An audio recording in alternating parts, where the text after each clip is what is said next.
আমি নামাজ পড়তে মসজিদে গেলাম, হয়েছে আর সাজগোজ করতে হইব না। তোমার গায়ের রং আমি মাইনা নিছি, তুমি কালো হইলো আমার বউ, ফর্সা হইলো আমার বউ। এখন যাও উজু করে আসো। আমি মাত্র হাত মুখ ধুইয়া ফেস ওয়াশ দিয়া কসলায় মুখ ধুইয়া আইছি, এখন আমি উজু করুম কেন? উজু করবা কেন মানে? এসে রাজান দিছি শুনো নাই? উজু করে নামাজ পড়তে হইব না? যাও উজু করে নামাজ পড়ো। আমার না আজকে নামাজ পড়তে ইচ্ছা করতেছে না, কালকে পড়ুম না। আজকে নামাজ পড়তে ইচ্ছা করতেছে না, খালি খাইতে ইচ্ছা করতেছে। খাওয়ার সময় তার কও না যে আজকে খাইতে ইচ্ছা করতেছে না, কালকে খাবো না। তাছাড়া তুমি যে আজকে রাতে বাঁচবা তার কোনো গ্যারান্টি আছে? আল্লাহ না করো আজকে রাতে তুমি মরে গেলা, তাহলে তো বেনামাজি হিসেবে মরবা। সেজন্য এখন এই মুহূর্তে নামাজ পড়বে, যাও উজু করে নামাজ পড়ো। নামাজ কেমনে পড়বো? শাড়িটা তো আধোয়া, আধোয়া শাড়ি পরে কি নামাজ পড়া যায় বলে? তো এটা ধোয়া শাড়ি হইলে একটা পরিষ্কার শাড়ি পরে নামাজ পড়ো।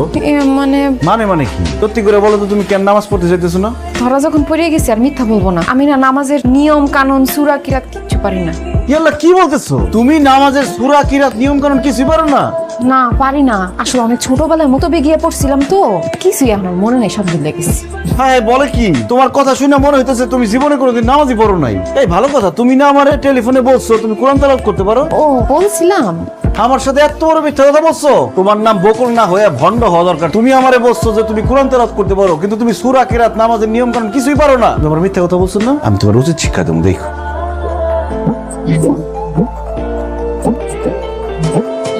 এই দাঁড়ান তো, এত সকালে আমার আপনি কই নিয়ে যাইতাছেন? চুপ করো তো, কোথায় যাইতেছি গেলে বুঝতে পারবো। আসো।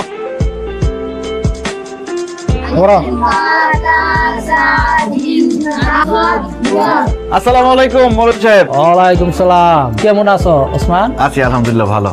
এই তুমি দাঁড়ায় আছো কেন? বসো। ও মা, এখানে বাচ্চারা আরবি পড়া শিখতেছে, না আমি বলবো। ওদের সাথে বসে তুমি আরবি পড়া শিখবা? তোমার কি মাথা খারাপ হয়ে গেছে? আমি কেন বাচ্চাগুলোকে বৈশা মুক্ত হবে আরবি পড়া শিখুন? কারণ তুমি সূরা কিরাত নামাজের নিয়ম কানুন কিচ্ছু জানো না। এখন থেকে তুমি এই যে মৌলভী স্যারের কাছে বাচ্চাদের সাথে সূরা কিরাত নামাজের নিয়ম কানুন শিখবা। অসম্ভব, এই বয়সে আমি বাচ্চাদের সাথে বৈশা আরবি পড়া শিখতে পারবো না। মানুষ দেখলে কি কইবো কও? মাইন্ডে কি করবো এই চিন্তা যদি তোমার এতই থাকতো, তাহলে বিয়ার আগে তুমি কোরআন তেলাওয়াত শিখো নাই কেন? বিয়ের আগে তো বাপের বাড়িতে ছিলাম, তখন দুষ্টুমি ফাজলামি করে সময় কাটাইছি।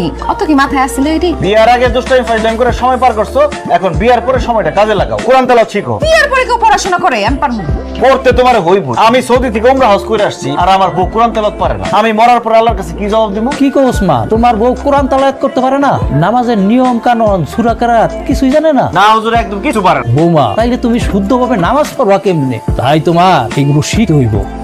আসো বসো এখানে, শুনো, শিক্ষার কোনো বয়স নাই। শেখার কোনো বয়স না থাকলে আপনি শিখেন, আমারে কনকে? এই তুমি কিন্তু বেশি বাড়াবাড়ি করতেছো। বাড়াবাড়ি তো তুমি করতেছো। তোমার কত বড় সাহস, তুমি মৌলবীর মুখে মুখে কথা বলো। হুজুর কিছু মনে না করলে একটু ব্যর্থ জানতো। এখন যদি পড়তে না বসো এদের সাথে, এই ব্যাট দিয়ে বাইরে একদম চাপা ফিরে পড়ো। হুজুর আমার বউরে যেইভাবে হোক আরবি শিখাই দিবেন, কোরআন তেলাওয়াত করতে হবে তার ঠিকমতো পড়বো। কালকে থেকে পবিত্র মাহে রমজান শুরু হইতেছে, সেহরি খাওয়ার সময় হয়ে যাইতেছে, আর তোমরা সবাই নাক ডেকে ঘুমাইতেছো। সেহরি খাইতে হবে না, রোজা রাখতে হবে না? না না, এর তো রাইতে আমি কিছু খাবো না, আমি ঘুমাইতে গেলাম। এটা কেমন কথা বললেন আব্বা? আপনি ঘুমাবেন মানে রোজা রাখতে হবে না? হয়েছে কি জামাই বাবা, ওই যে আমার তো ওই যে গ্যাস্ট্রিকের সমস্যা আছে, এই জন্য রোজা রাখতে পারি না। আর রোজাই যখন রাখতে পারি না, তখন ওই সেহরি খায় কি লাভ? ও জামাই বাবাজি, আমার তো ডায়াবেটিস, একটু পর পর খাইতে হয়, এই জন্য তো আমি রোজা রাখতে পারি না, এই জন্য আমি সেরে খাবো না। ভাই আমিও সেরে খাইতে পারবো না। তুমি আমার ভাই বোনা যে আমি বাহানা দেয়াইতেছি, বিশ্বাস করো কয়েকদিন ধরে আমার পেটের অবস্থা ভালো না। কতক্ষণ পর পর আমার বাথরুমে যেতে হয়, আর এই অবস্থায় যদি আমি সেহরি খাই তাহলে কালকে তো আমার সারাদিন বাথরুমে পড়ে থাকতে হইব। যেহেতু রোজাই রাখতে পারবো না, তাহলে আর সেহরি খাই কি লাভ, বুঝছো না? দেন দুলাভাই, আমি এমনি দুর্বল মানুষ, রোজা রাখতে চাই দেখবো কখন জানি ফিট হয়ে পড়ে গেছি, আর তাছাড়া আমি বেশিক্ষণ না খায় থাকতেও পারি না, এই জন্য আমি সেরেও খাবো না, রোজাও রাখবো না। ময় মুরব্বী কেউ যখন রোজা রাখতেছে না, আমি একলা রোজা রাখি কি করুম? সবাই দেখা যাবে আমার সামনে গপ গপ করে খাইতেছে, অগো খাওন দেখা আমার খাইতে ইচ্ছা করবো, তারপর রোজাটা হালকা হয়ে যায়। আমিও রোজাটা না রাখি। এই খবরদার, কেউ ঘুমাতে যেতে পারবেন না। এখন যদি আপনারা সেহরি না খান, রোজা না রাখেন, আমি গ্রামবাসীরা কয়ে দেবো আপনাকে পরিবারের কেউ রোজা রাখে না, সবাই বেরোজগার। তো করে দিতে পারি না। তোমার ভালো লাগলে তুমি থাকবা, নাহলে চলে যাও। কি বলতেছেন এইসব? আমি চলে যাবো? তোমার শ্বশুর যা কইছে একদম ঠিক কইছে। তোমার শ্বশুর যেমন সুদের ব্যবসা ছাড়তে পারবো না, আমিও তেমন রাজনীতি ছাড়তে পারবো না। তোমার জন্য আমি কেন স্বপ্ন ভঙ্গ করো? আমার কত দিনের স্বপ্ন আমি মহিলা চেয়ারম্যান হব, তাই আমি সিদ্ধান্ত নিছি সামনে ইলেকশন, এখন থেকে আমি মাঠে যাবো, মিটিং মিছিল করুম। আব্বা আম্মা, তোমরা যেহেতু তোমাকে কথা কই দিছো, তাহলে আমি আমার কথাটা কই। আমি আর আমার বউ এই রোজা টোজা রাখতে পারবো না। যেই জিনিসে অভ্যাস নাই ওই জিনিস কইরা আমি আমার শরীরটা তো নষ্ট করতে পারি না। আর এই ব্যাপারে যদি আমার কেউ বাধা দিতে আসে, তাহলে আমি ভুলে যাবো সে আমার বোনের জামাই। দেখেন দুলাভাই, আপনি মেহমান মানুষ, মেহমানের মতো থাকেন, আমাদের সংসারে এত খবরদারি করতে আসেন না তো। আর আমি রোজা থাকতে পারবো না, আমার রোজা থাকতে কইেন না। বকুল, তোমার মা বাবা ভাই ভাবি সবাই তাদের মতামত জানাই দিচ্ছে, তুমি কি কিছু বলবা?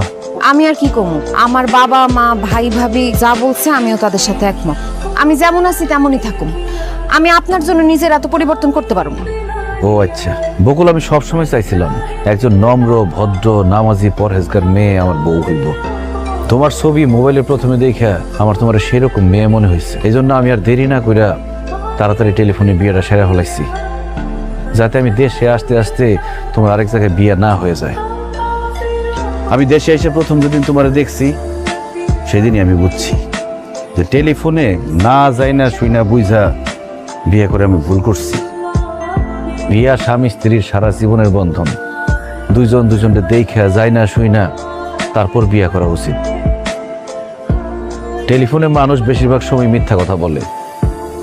এই যে যেমন তুমি, তোমার পরিবারের আর মানুষরা আমার টেলিফোনে ভিডিও কলে যেমন দেখাইছো যেমন কইছো, বাস্তবে ঠিক তার উল্টা।